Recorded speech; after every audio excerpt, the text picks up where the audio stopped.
Hello guys, নিশ্চয়ই title এবং thumbnail দেখে বুঝে নিয়েছেন আজকের ভিডিও কোন টপিক নিয়ে হবে। তো বেশি কথা না বাড়িয়ে ভিডিওটি শুরু করা যাক। তো সিম্পলি পিকচার ট্যাপের ভেতর প্রবেশ করবেন, তারপর নিচে প্লাস আইকনে ক্লিক করবেন, তারপর অল ফটোতে ক্লিক করবেন।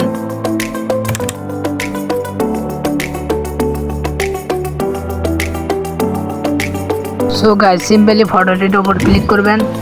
এই ফটোটির লিঙ্ক এই ভিডিওর ডিসক্রিপশন বক্সে দেওয়া থাকবে, ওখান থেকে ডাউনলোড করে নেবেন। এখান থেকে নিচে স্ক্রল ডাউন করবেন, তারপরে দেখেন অ্যাড ফটো নামে একটি অপশন আছে, ওইখানে ক্লিক করবেন।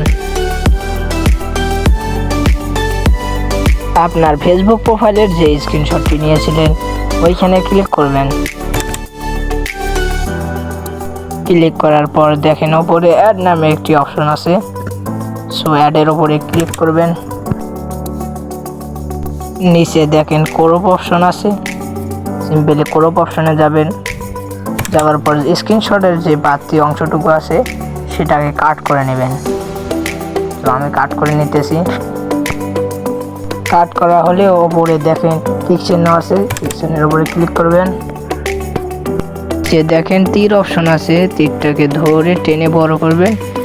বড় করা হলে এক নখ দিয়ে চেপে ধরে পর্দাটার উপরে এনে বসে দিবেন।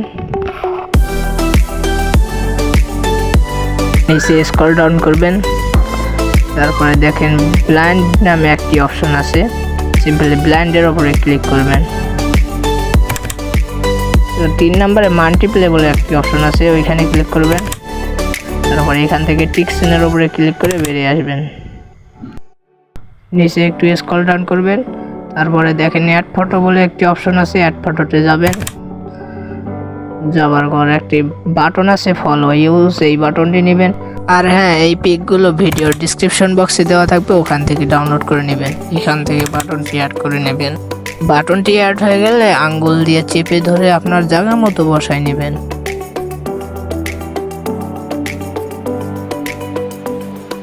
ওপরে টিক চিহ্নের ওপরে ক্লিক করবেন। এখান থেকে দেখেন টেক্সট নামে একটি অপশন আছে, টেক্সটের উপরে ক্লিক করবেন। তারপরে আপনার নামটি লিখে নেবেন, আমি আমার নামটি লিখে নিতেছি।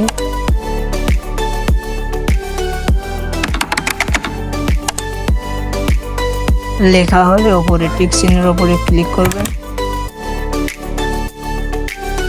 এখানে দেখেন সি অল বলে একটি অপশন আছে, ওইখানে ক্লিক করবেন।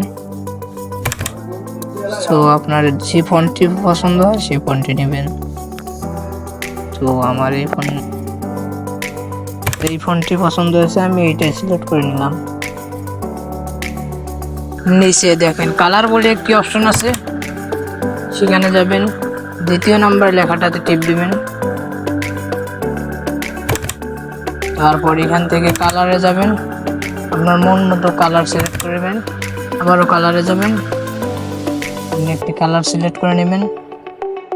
তারপর এটা টেনে জায়গা মতো বসায় নেবেন। নেওয়ার পর এটা দেখবেন আপনার কোন কালারটি পছন্দ হয়, বাট কমা বাড়া করলেই বোঝা যাবে। তারপরে দেখেন ওপরে টিক চিহ্ন আছে, টিক চিহ্নতে ক্লিক করবেন। ওপরে দেখেন ডাউনলোড বলে একটি অপশন আছে, ওখান থেকে ডাউনলোড দিয়ে গ্যালারিতে সেভ করে নিন। সো গাইস, সবার আগে এইরকম ইন্টারেস্টেড ভিডিও পাওয়ার জন্য আমার চ্যানেলটি সাবস্ক্রাইব করে রাখবেন। ধন্যবাদ।